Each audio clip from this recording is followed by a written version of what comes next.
तो मैं माफी चाहूंगा आप लोगों का समय बर्बाद करने के लिए, इसलिए क्योंकि मैं हिंदी में उतना निपुण नहीं हूं और संवैधानिक चीजें जो कह रहा हूं वो भी मैं जो कोर्स में करता हूं अंग्रेजी में करता हूं।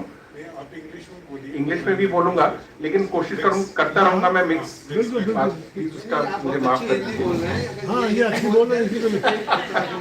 नहीं, अभी तो शुरुआत है, बाद में पता चलेगी हिंदी कैसी है। और दूसरा ये है कि जितना तजुर्बा पैनलिस्ट जो मेरे को पैनलिस्ट हैं उतना तजुर्बा मुझे नहीं है। मैं एक प्रकार से कूपमंडूक हूँ, वकालत की दुनिया में रहता हूँ, वहां पे संविधान की दुनिया में रहता हूँ, जो कि डे टू डे कैसा प्ले आउट हो रहा है ग्राउंड लेवल पे उसका तजुर्बा उतना नहीं है, थोड़ा बहुत है, उतना नहीं है जितना मेरे को पैनलिस्ट को है।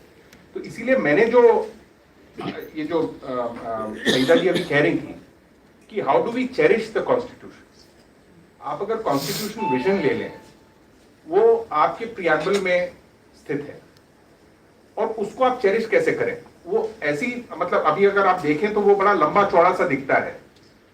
किसी को वो कैसे उसको चेरिश करे, उसको कैसे अपने अंदर लाए, कैसे उसको लगे कि ये कॉन्स्टिट्यूशन हमारा है और ये हमारे लिए ही है।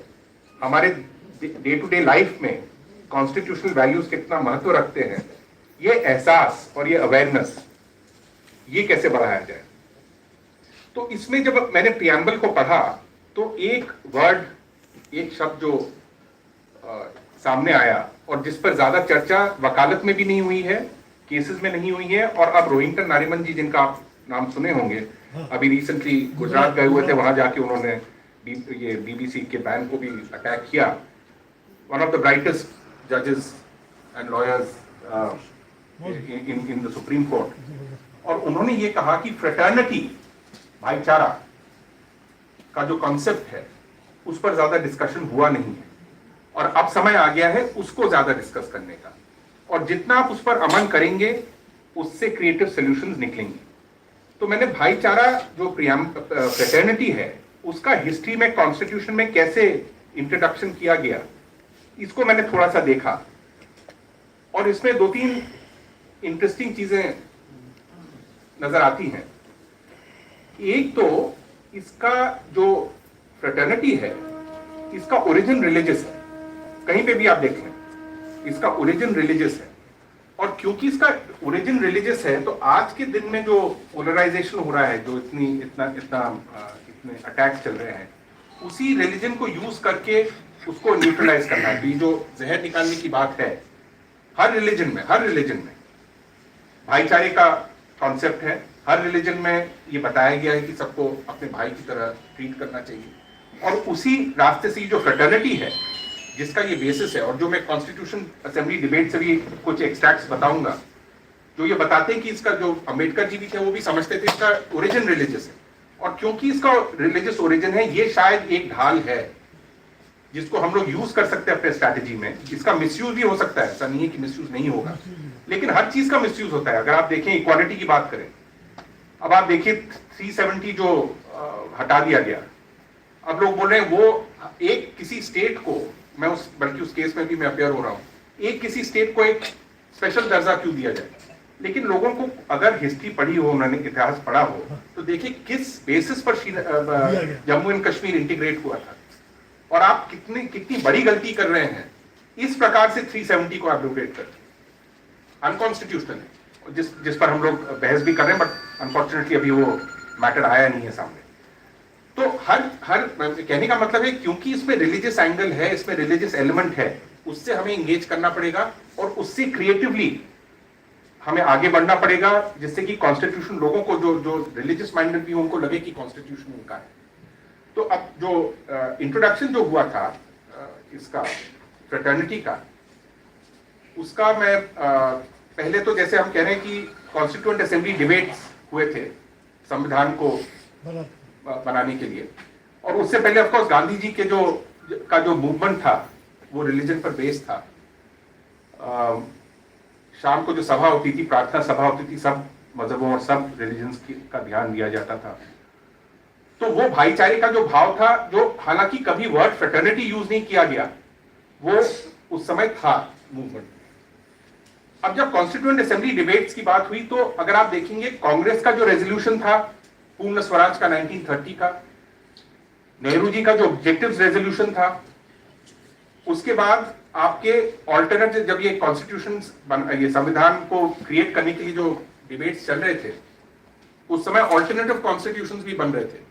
एक एम.एन. रॉय का कॉन्स्टिट्यूशन था, एक राष्ट्रीय पार्टी का कॉन्स्टिट्यूशन था, एक कॉन्स्टिट्यूशन था गांधीयन जिसमें गांधी जी ने एक प्रीफेस लिखा हुआ था। उन किसी भी ऑल्टरनेट ड्राफ्ट्स में भी भाईचारे या फ्रेटर्निटी का कोई मेंशन नहीं था।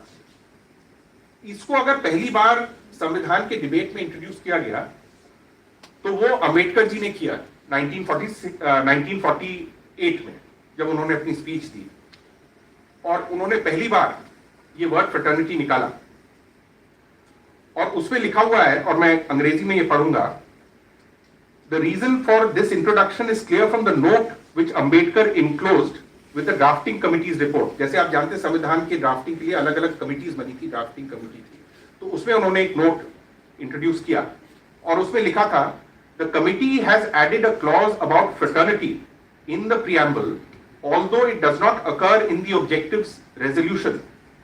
The committee felt that the need for fraternal concord and goodwill in India was never greater than now, and that this particular aim of the new constitution should be emphasized by special mention in the preamble. In some respects, the committee has tried to embody in the preamble the spirit and as far as possible the language of the objectives resolution. ये जो fraternity का argument है, ये actually Aristotle के समय से है Greek में, जहां पे फ्रेंडशिप की बात होती थी। उसके बाद इस पे रिलीजियस इंप्लीकेशंस आए। क्रिश्चियनिटी में फ्रेटर्निटी की बात है, ब्रदरहुड की बात है। फ्रेंच रेवोल्यूशन से पहली बार जब अंबेडकर जी ने स्पीच दी, उन्होंने कहा मेरा जो इंस्पिरेशन है फ्रेटर्निटी ऐड करने का, वो फ्रेंच रेवोल्यूशन से है, इक्वालिटी, फ्रेटर्निटी एंड लिबर्टी। हालांकि फ्रेंच रेवोल्यूशन में भी, वहां पे मैंने जब मैं पढ़ रहा था, वहां पे ईसाई थे, आपके आर्च बिशप फ्रांकोis फेनेलॉन वहां पे जो थे, उन्होंने ये इसमें फ्रेटर्निटी को एक पॉलिटिकल दर्जा देने में रोल निभाया और कहा कि इसको पॉलिटिकली रिकॉग्नाइज किया जाए कि फ्रेटर्निटी एक पॉलिटिकल वैल्यू भी है, सिर्फ रिलीजियस नहीं है। तो ये फ्रांस में भी इसका एक रिलीजियस एलिमेंट था। उसके बाद अंबेडकर जी जो उन्होंने फ्रेटर्निटी ऐड किया था कॉन्स्टिट्यूएंट असेंबली डिबेट्स में, उससे पहले उन्होंने जो किताब लिखी थी, very well known book, annihilation of caste, तब उन्होंने फ्रेटर्निटी की चर्चा की थी और उसमें से एक कोटेशन उन्होंने जो कहा वो मैं पढ़ना चाहूंगा। उसमें लिखा है, I would not be annihilation of caste message, I would not be surprised if some of you have grown weary listening to this tiresome tale of sad effects which caste has produced. There is nothing new in it. I will therefore turn to the constructive side of the problem. What is your ideal society if you do not want caste is a question that is bound to be asked of you. If you ask me, my ideal society would be a society based on liberty, equality and fraternity. And why not? What objection can there be to fraternity? I cannot imagine any. An ideal society should be mobile, should be full of channels for conveying a change taking place in one part to other parts.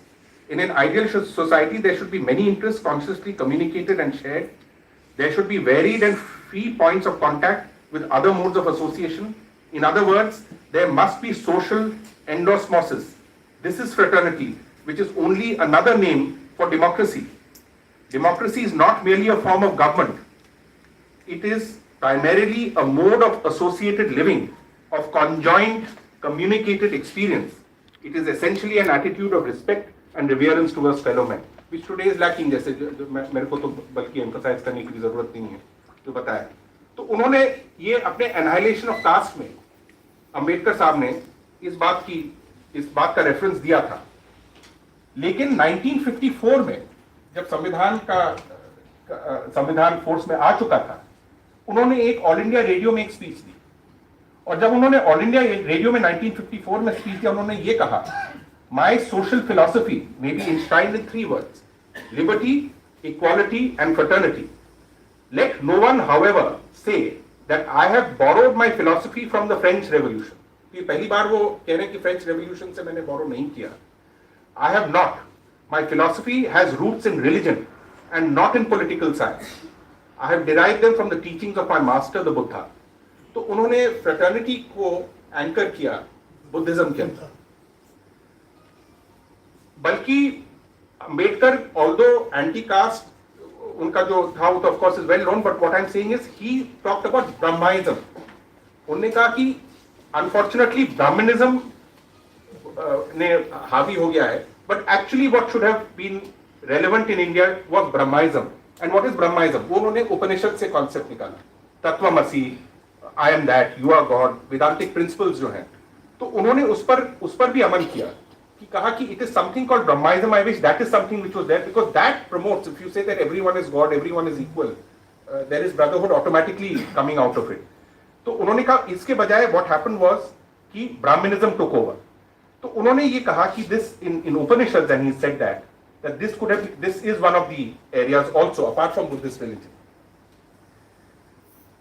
Now Ambedkar, उसके बाद आकाश राठौर एक हैं, उन्होंने अभी preamble पे बहुत अच्छी किताब लिखी है, और उन्होंने लिखा है उसमें एक कोटेशन, और उसमें वो लिख रहे हैं कि liberty and equality as constitutional essentials will be underlined if they are not theologically supported. तो उनका ये कहना है कि वी हैव टू, अब सिचुएशन ऐसा आ गया कि अब इंगेज करना पड़ेगा, that there is so much of religious strife which is going on, and therefore you have to, therefore fraternity becomes important, because it is a concept which can lend itself to brotherhood, good feeling, religion, both the concept, the principle of equality, tolerance, liberty, everything is based on fraternity. बल्कि Puttaswamy judgement में भी जो supreme court ने कहा कि fraternity is the base of everything, dignity का ये है। तो ये आकाश राठौर भी ये कहते हैं। और फिर अंबेडकर साहब again in his essay on Buddha and Karl Marx, उन्होंने कहा, society has been aiming to lay a new foundation summarized by the French Revolution in 3 words: fraternity, liberty and equality. The French Revolution was welcome because of this slogan. It failed to produce equality, जो कि आज हमारे society में भी लोग, after all ये जो sir ने ये अभी बात कही थी कि नौकरी नहीं मिल रही है तो आपको कहीं तो आपका एंगर निकालना है, तो वो इस पोलराइजेशन में निकलेगा। तो जब आपको इक्वालिटी मिल नहीं रही है, लिबर्टी का उतना एहसास नहीं हो रहा है, तो आपको जो एंगर हो रहा है इंस्टीट्यूशंस के अगेंस्ट, वो इस पोलराइजेशन में चैनलाइज करना है। तो उसको अवॉइड करने के लिए उन्होंने कहा कि जब वो कह रहे थे कि it failed to produce equality, we welcome the Russian revolution because it aim to produce equality, but it cannot be too much emphasised that in producing equality society cannot afford to sacrifice fraternity or liberty. Equality will be of no value without fraternity or liberty. It seems that their 3 can coexist if only one follows the way of the Buddha. Again, he goes on to Buddha. And then finally, he also talks about his last words. Worki, there has to be maitri, there has to be good feeling and brotherhood. Now, इसके बाद जो बात आती है कि strategically, जो सरिता जी भी कह रही थी कि इसको हमें स्ट्रेटेजिकली भी सोचना चाहिए कि कैसे इसमें आगे बढ़े। एंड इसमें मैंने, I was just reading the collected works of Swami Vivekananda. Now Vivekananda has been appropriated in many ways by the right and has been twisted, and उनके तो कई बातें कही गई has been twisted beyond words. I think what one has to do is, just like Gandhi was well versed in his religion, people well versed in their religions have to bring out the essential concepts of brotherhood and fraternity which is existing in every religion, and that has to be in a creative way, गाना गा के, protests में, marches में, creatively brought out, and it is only then that there will be an apnapan with the constitution, and it has to be linked to the preamble. Now, why I have mentioned Vivekananda is because his words have been twisted in such a way. I was reading a lecture which he gave in 1900 in America, और उन्होंने ये कहा, this then is a fact of in the present history of human race that all great religions exist and are spreading and multiplying. Now there is a meaning certainly to this, and it has been the will of an all-wise and all-merciful Creator. Had it been the will of an all-wise and all-merciful Creator that one of these religions should exist and the rest should die, it would have become a fact long ago. If it was a fact that only one of these religions is true and all the rest are false, by this time it would have covered the whole ground. But this is not so. No one has drained all the ground. All religions sometimes advance, sometimes decline. And then he says, I'm not against any sect. I'm glad that sects exist. And I only wish they may go on multiplying more and more. Why? Simply because of this. If you and I and all who are present here were to think exactly the same thoughts, there would be no thoughts for us to think. We know that two or more forces must come into collision in order to produce motion. It is the clash of thought, the differentiation of thought, that awakes thought. Now, if we all thought alike, we would be like Egyptian mummies in a museum, looking vacantly at one another's faces, no more than that. There are no whirlpools in stagnant dead water. Variation is the sign of life. तो उन्होंने emphasize किया कि जितना differentiation हो, जितनी variation हो, उतना अच्छा है. As opposed to what the Hindutva ideology is today trying to promote, that there is only one form and there is only one particular way in which God is to be worshipped. And another place where he says, and even more remarkably, he was a great critic of caste. In fact, people tried to excommunicate Vivekananda when he came back because he was so critical of caste abroad. And they said, Kivo, Pelare. And then, and again, I'm emphasizing on him because he is today a symbol of the thing. And when we talk about strategic responses, these are responses which we can consider giving. Here he says, our watchword then will be acceptance and not exclusion. Not only toleration, for so-called toleration is often blasphemy, and I do not believe in it. I believe in acceptance. Why would I tolerate? Toleration means that I think you are wrong and I'm just allowing you to live. Is it not blasphemy to think that you and I are allowing others to live? I accept all religions that were in the past and worship them all. I worship God with every one of them in whatever form they worship Him. I shall go in the mosque of the Mohammedan. I shall enter the Christian's church and kneel before the crucifix. I shall enter the Buddhistic temple where I shall take refuge in Buddha and his law. I shall go into the forest and sit down in meditation with the Hindu who is trying to see light which enlightens the heart of everyone. This is what he was saying. And today if you see the kind of muscular Hinduism which is put to his name, which needs to be counteracted. Now, it may look कि भाई ये this is all in the air. How do we actually go forward? And I think the most important जो आप लोग वाकिफ भी होंगे, and I'm just stating the obvious, is the CA NRC movement which took place. Constitution में मैंने एक बड़े बारीकी से पढ़ा preamble को. उसमें कहा है कि equality and liberty, Constitution shall secure. Fraternity is to be promoted. The Constitution itself cannot promote fraternity in that sense. It has to be promoted by the citizens of India.